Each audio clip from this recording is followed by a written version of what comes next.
Как раз сигареты и надо. Ходишь, тут сигареты не снимай. Может, ты вообще дышать не будешь?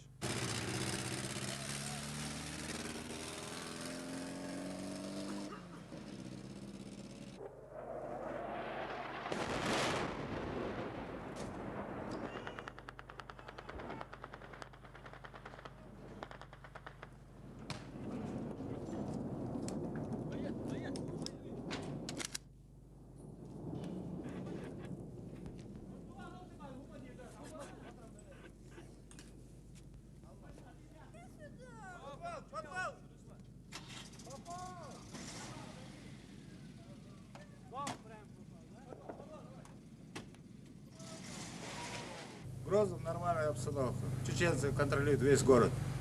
Ну вот, боевой дух, настроение, Боевой дух, настроение на высшем уровне. потери. Потерь никаких нету. Потери российских войск были. Садись. Самолет не успели заснять, да? Себя. Аллаху Акбар, Аллаху Акбар, Аллаху Акбар.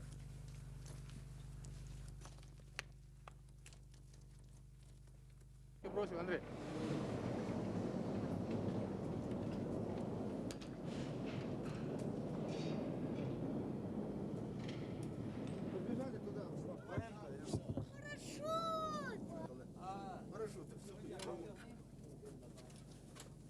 Давайте. Бегите, ваш подал, быстрее, дети. Добежите, идите. Давай, давай, Серега. Бегом, бегом. Вас тоже такой же. Быстро. Быстро добежите. Подвал свой, подвал. Кать. Иди в подвал, Динка, забери ее в подвал.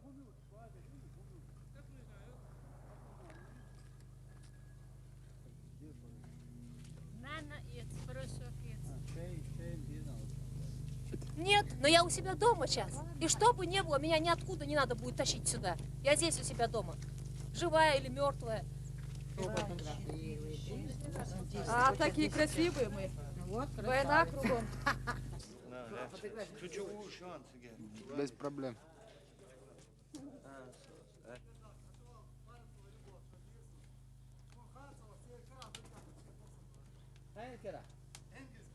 Kura?